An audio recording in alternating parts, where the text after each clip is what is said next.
It's day one of the 44th Ontario general election, and it's not an exaggeration to say the newest member of the Queen's Park Leaders Club has a daunting mission ahead of her. Bonnie Crombie has been the Liberal leader for just over a year, but unlike the other leaders, she is now seeking a seat for the very first time and very much hoping to bring her party back to official party status or more, which it hasn't had for 2 consecutive elections. Let's find out what's up her sleeve, shall we? Here's the Liberal leader for the Ontario Grits, Bonnie Crombie. Welcome back to TVO. Thanks for having me, Steve. Well, for the last 13 months, you've probably been asked about 1,000 times, so where are you running? Where are you running? And you always said, somewhere in Mississauga. Now we know, Mississauga, East Cooksville. That's correct. Why that seat? You know what? I love my city. I love every corner of Mississauga, and I can't wait to put my name on a ballot to represent the people of Mississauga once again. So it could have been anywhere, quite frankly, but we had very strong candidates come forward in the other ridings, and so it's Mississauga's East Cooksville, and I'm really excited. It's close to home. I know the issues. I know the people. Of course, I've had a huge presence in the community for many years. Attended all the barbecues and picnics and ribbon cuttings. You saw who they're running against, Jay? I did see that. I don't know if it was Brampton Mayor Patrick Brown's mother-in-law. Yes, yes. Well, they were always going to run someone. Mm-hmm. Yes. Is she tough competition for you? Well, everyone's tough competition. I take every race seriously, and you know, I work very hard to win, and I will. I will win my seat and hopefully win the election too. Let me ask you one more about that, and then we'll get on to issues. Because, look, you're a huge name in Mississauga. There's no question about that. But the PC party in the last election won every single seat in Mississauga and Brampton and Halton. Yeah. So, clean sweep. Yeah. Did you consider maybe running somewhere else and not in Mississauga, given that? Yeah, no, never. Mississauga's my home. It's where I built my political career. I love the people of Mississauga. And our candidates, even in the last election, came a very strong second. So I know they're going to win this time. Okay, on to the biggest issue for day one, to be sure, and that is the election call 16 months early. Yeah. What do you think of that? Well, let me say off the top, I'm not fighting Doug Ford on tariffs. I'm fighting him on Doug Ford's Ontario and what he's done to our province since he became Premier 7 years ago. And, you know, I ask people every single day, is their life more affordable today? And the answer is no, not in Doug Ford's Ontario. I think it's an unnecessary election. I think it's quite reckless to hold an election right now. I don't see another premier across this country who would consider this action when we need calm, stability, a firm but calm resolve. We need security, and we need to have a united front to present to the federal government, who will present our perspective when negotiating south of the border with President Donald Trump. That's why he's calling the early election. He says he needs a refreshed mandate to deal with the Trump tariffs. We can talk about that. That refreshed mandate will cost the people of Ontario $175 million. That on top of the $7 billion of waste that we've uncovered, and we can talk about that as well. It's unnecessary and it's reckless. He has a strong mandate. That's what we call a majority government. He gets to govern until June 2026. That is what a majority government is. To throw us into an election now is really reckless. We need him here at home, protecting jobs, creating jobs, working with the federal government, and having a united front to present that united front. He has been getting some decent notices for the way that he is sort of talking tough at Trump in a way that I guess a lot of people say the federal government has not, because there's a power vacuum there with the Liberal leadership happening right now. Mm-hmm. Do you give him any props for the way he's handling the Trump situation? What I don't give him props for is the way that he's handled Ontario. You know, when I look around, I hear from people, because I'm present in the community. You know, I go into the grocery store, into the local metro and the pharmacy, and I see moms putting meat back in the freezer. I see people not purchasing things because they can't afford them, and they'll say, oh, Bonnie, you're our former mayor. You've got to do something. I can't pay my rent and my cell phone bill and buy groceries at the same time. That's the reality of Ontario today. The 2.5 million people don't have access to a family doctor. We know that another 3 million may not, because their doctors are of retirement age. Our healthcare system is crumbling. Our education system is crumbling. We see overcrowded classrooms. The infrastructure, the school buildings themselves are crumbling. People are losing the dream of owning their own home. Steve, I've got 3 kids. 2 of them got married this summer. Congratulations. Thank you. And those two both want to start a family and purchase a home. And they said, Mom, you've got to do something. We've lost the dream of owning a home. And so I challenged my team, and we can talk about that policy, we will. So when I look at, Doug Ford said he'd end hallway medicine, he didn't get it done. He said he'd lower taxes, and he didn't get it done. And he said he would build 1.5 million homes, and he didn't get it done. Quebec, Alberta, and BC are eating our lunch. They're eating our lunch. They're, building 30% more homes than we are. We're a drag on the national average. This has been the worst year, last year, 2023, since 1955. So he didn't get it done. This is the state of Doug Ford's Ontario, but he would prefer to argue on the basis of, national unity and fly the flag. And let me say, wearing a ball cap and slapping a label on it is showmanship. It is not leadership. And what we need right now is strong leadership in the province of Ontario. Okay, you've raised a bunch of things. Let's start to pick those apart. Okay. Healthcare. Yes, you're right. 6.5 years ago, he pledged an end to hallway healthcare. Clearly, that has not happened. However, I did see the former Liberal cabinet, the Liberal health minister, federally, right. Jane Philpott, have a news conference with the Deputy right. Premier and Health Minister Sylvia Jones the other day, in which the former Liberal health minister gave Ford kudos for what he was trying to do on primary care reform. Mm-hmm. Again, you give him many props for that. Well, let's say he turned to a Liberal to help him reform health care. He did. Start well, there. That's true. The issue is this, Steve. Too little, too late. He said 7 years ago he was going to fix hallway medicine, which means, improving hiring more nurses, hiring more doctors, improving access to primary care teams and family docs. If we had more family docs in Ontario right now, people wouldn't be waiting in hospitals to be seen 10 and 12 and 15 hours. Can they fix that? They can have the budget to fix it if they didn't waste so much money. So yesterday they acknowledged finally that a great deal, 300,000 people in Ontario didn't have access to a family doc. The number's more like 2.5 million, but okay, they've made that acknowledgement. And they put a number to it. That number, 1.9 billion, is the same number they wasted on expediting the sale of beer and wine. That would have bought 1,400 family docs. That's where I would have invested the money, and I will do that day one, because my pledge to people is a family doc within 4 years. That's my priority. I think what we need to do is get the basics right in Ontario. Healthcare, education, and building homes, making life more affordable for people. That's what you will see in our platform when we release it. I'll say it again, healthcare, education, affordability, and building homes. Those are the basics of a foundation of a prosperous economy. Not running around and pretending you're waving a flag. It's not even, let's be honest, Doug Ford has a very small role in this. He's providing input to the federal government. Our Prime Minister, while he's still our Prime Minister, and Dominic LeBlanc, our Finance Minister, will lead this charge and will be doing the negotiations.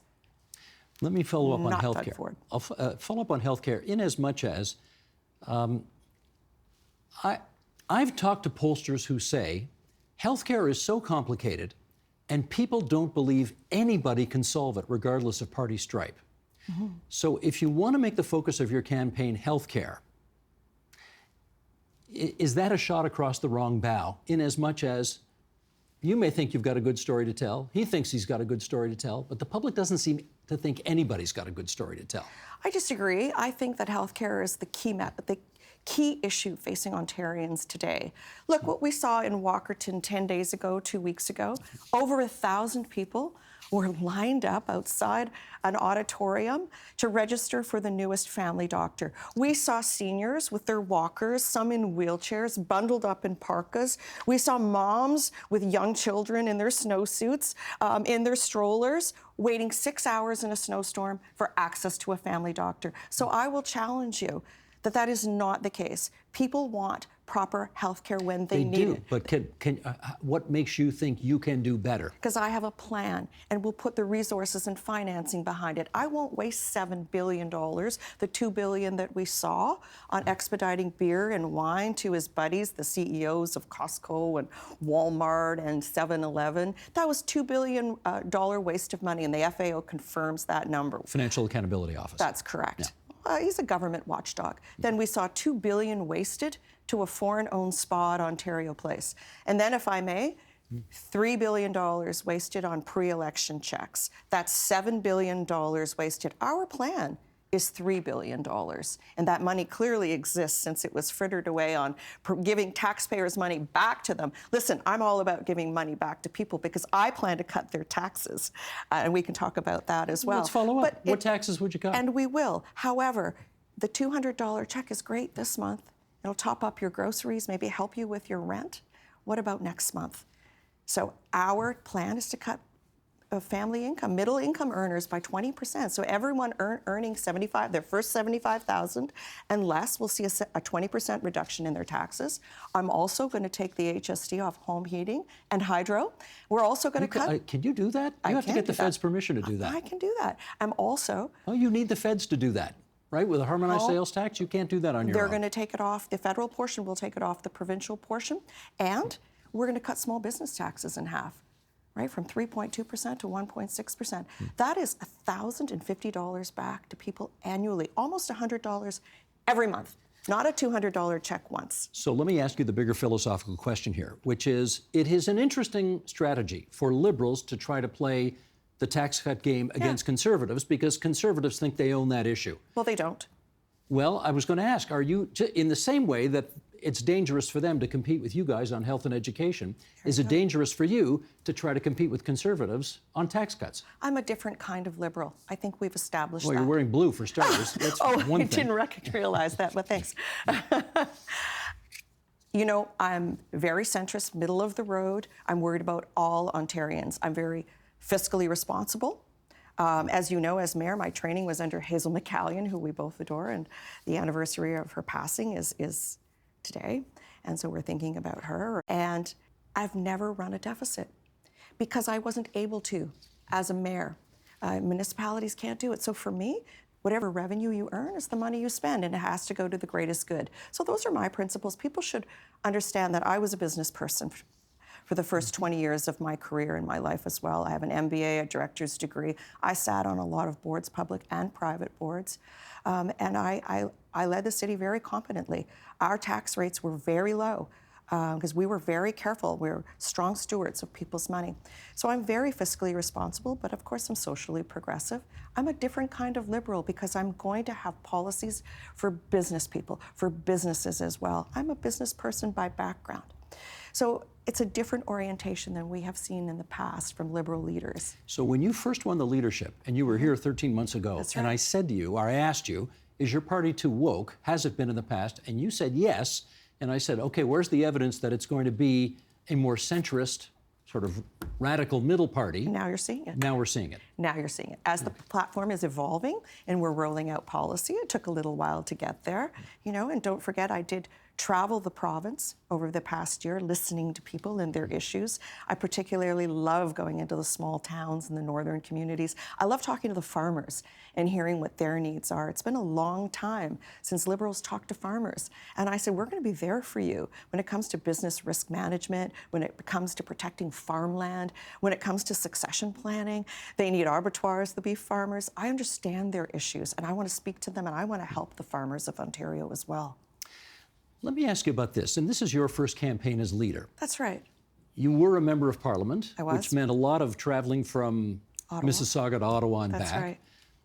And then you were city councillor, so that was a lot of within Mississauga, and then the mayor of Mississauga, which was a lot of within Mississauga. Now you are traveling across, I mean, there are some ridings in this province that are the size of France and Germany combined, right? It's massive. What surprised you the most about having to go all over the place as party leader? And what a beautiful and wondrous province we have with so much potential. All these small towns, and some of them once so prosperous, but maybe not so much anymore. What struck me is the issues were on parallel with everything I see in the larger urban centers. And let's not forget, I was chair of the big urban mayors, so I know acutely well the issues of the big city mayors.